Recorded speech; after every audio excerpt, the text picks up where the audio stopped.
Before you stretches a scene of haunting desolation. Not the shadow of the Great Pyramids, but a place equally steeped in ancient power, yet far less known. This is Tanis, the City of the Sun, a name whispered in ancient texts, a place of sacred rituals and immense wealth. But look closer. Priceless statues bear the scars of unimaginable heat. Colossal pillars, once symbols of a mighty civilization, lie shattered as if crushed by the hand of a vengeful god. What happened here? Was this city known as Zoan in the Bible truly cursed? Did it fall victim to the shifting sands of the Nile or to the wrath of invaders? Or is the truth even more astonishing? Imagine a statue 100 feet tall, carved from solid granite, weighing more than 1,500 family cars. A feat that would challenge even modern engineers.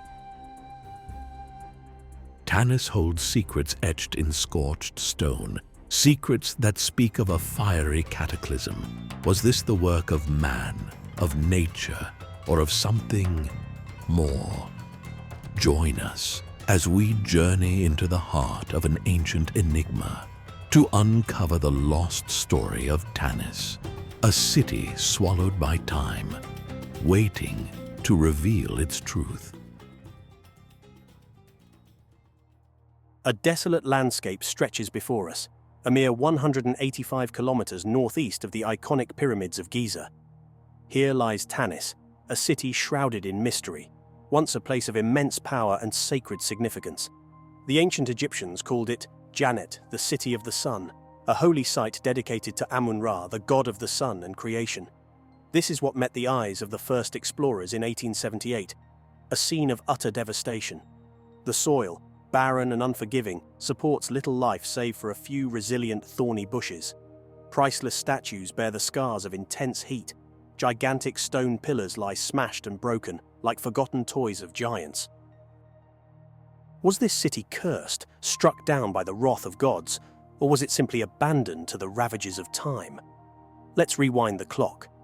Tanis, known as Janet, Zoan in the Old Testament, and today as San el-Hagar, is a name whispered throughout history. Egyptologists generally agree it rose to prominence during the 21st dynasty, between 1069 and 945 BC, supplanting Thebes as Egypt's capital. But the narrative is far more complex. The discovery of massive Old Kingdom statues and artifacts within its ruins hints at a far more ancient origin, lost in the mists of time. Imagine a city dominated by an enormous temple complex dedicated to Amun-Ra, a royal palace. Bustling residential areas, all built with colossal granite pillars. These weren't just any stones. We're talking about 20 to 30-ton monoliths, painstakingly quarried, carved, and transported over 1,000 kilometers from Aswan in southern Egypt. Even with today's technology, this would be a monumental undertaking. Tanis was no vulnerable settlement. Fortifications, including massive walls and gates, were erected to defend against invaders. Picture walls, 70 feet thick, soaring 50 feet high, constructed from over 20 million mud bricks, each one potentially adorned with hieroglyphs and reliefs, a testament to the city's grandeur. Sadly, only fragments of these walls remain, eroded by millennia of wind and sand. Beyond its spiritual and political importance, Tanis has yielded some truly staggering megalithic artifacts. Our understanding of this city partially stems from Napoleon Bonaparte's 1798 expedition. He claimed 2 pink granite sphinxes, now housed in the Louvre, silent witnesses to Tanis's past. Countless other massive granite statues and artifacts have been unearthed, gracing museums worldwide, while others remain in Tanis, now an open-air museum. But perhaps the most mind-boggling discovery is a colossal foot, unearthed by the renowned Flinders Petrie in the late 1800s. Based on his meticulous scalings and comparisons to other colossi, Petrie estimated the original statue to have stood a staggering 100 feet tall. This is double the height of the Colossi of Memnon. How did a civilization, using seemingly primitive tools, copper chisels and wooden rollers, carve, transport, and erect a statue weighing an estimated 1,500 tons. It's a feat comparable to building the Statue of Liberty. The mind reels at the sheer scale of this undertaking. In 1939, French Egyptologist Pierre Montet made a discovery that should have rivaled Howard Carter's find in the Valley of the Kings. He uncovered the royal tomb complex at Tanis, containing 3 intact burial chambers. The treasures within were breathtaking: golden masks, bracelets, tableware, necklaces, and ornate sarcophagi, all crafted with exquisite artistry. Had it not been for the outbreak of World War II, these treasures would undoubtedly be as famous as Tutankhamun's. Even today, Montet's discoveries at Tanis are relatively unknown, overshadowed by the more publicized finds. The exact cause of Tanis's decline remains a puzzle. The conventional narrative, favored by many Egyptologists, points to a shift in political power, with cities like Sais and eventually Alexandria rising to prominence. The changing course of the Nile is another factor. As the river shifted, it likely caused flooding and erosion, rendering the area less habitable. However, let's delve deeper. If the city was simply abandoned, wouldn't the inhabitants have taken their valuables? Why leave behind hoards of treasure? The photographs from the initial rediscovery of Tanis reveal a scene of almost biblical destruction. And perhaps there's a reason for that. Remember, Tanis is the biblical zone. In Ezekiel 30:14, the prophet foretells its doom. "I will lay waste to Upper Egypt, set fire to Zoan, and inflict punishment on Thebes." Could this be a clue? Egypt's fertile lands and strategic location have made it a battleground for millennia. Alexander the Great, the Sasanian Persians, and the Crusaders all marched through this region, leaving their mark. Could fierce battles have contributed to Tanis's destruction? Earthquakes too have plagued Egypt throughout history. While they could explain some of the damage, they don't account for the scorch marks found on many artifacts. Look closely at this statue. The right side of its face shows clear signs of intense heat. Granite requires temperatures exceeding 1,200 degrees Celsius to exhibit such damage. Was this divine retribution, a lightning strike, a meteor airburst, or the result of a more earthly weapon? One intriguing possibility is Greek fire, a devastating incendiary weapon used by the Eastern Roman Empire from around 672 AD. This terrifying concoction, likely a mixture of naphtha and quicklime, could ignite upon contact with water and was projected from flame-throwing devices. Could Greek fire have been used to raise Tanis? While primarily a naval weapon, it's conceivable that Greek fire, or a similar incendiary technology, could have been adapted for land-based warfare. The destruction at Tanis, particularly the scorched stone that requires temperatures exceeding 1,200 degrees Celsius to achieve, aligns with the potential destructive power of such a weapon.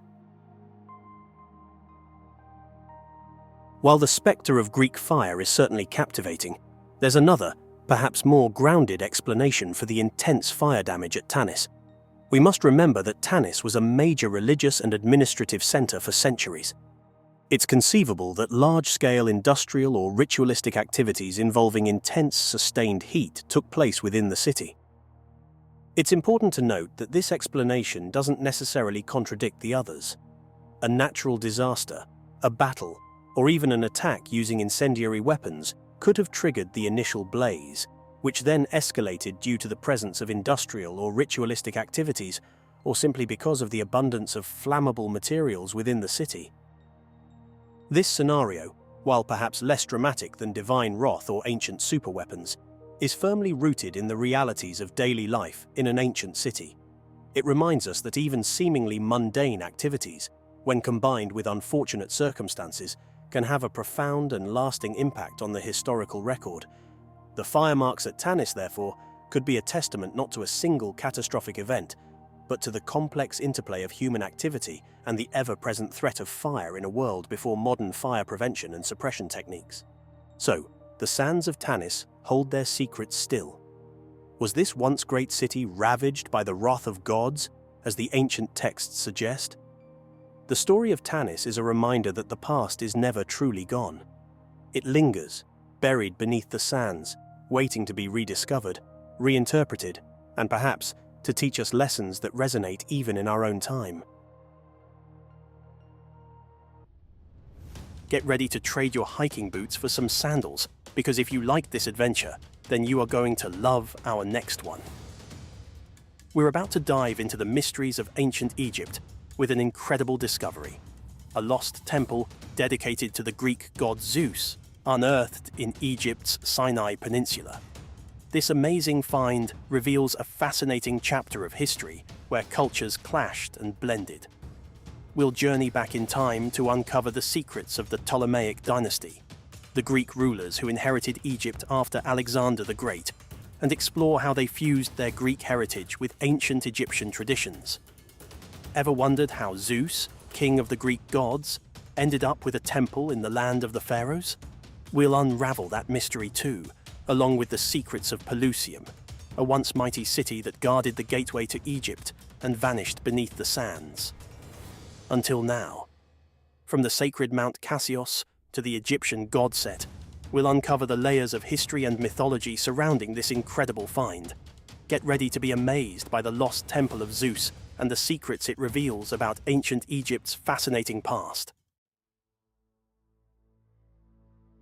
When you picture ancient Egypt, what comes to mind? Majestic pyramids, powerful pharaohs, mummies shrouded in mystery, perhaps their pantheon of gods, Isis, Horus, Ra. But Zeus? Probably not the first deity that springs to mind.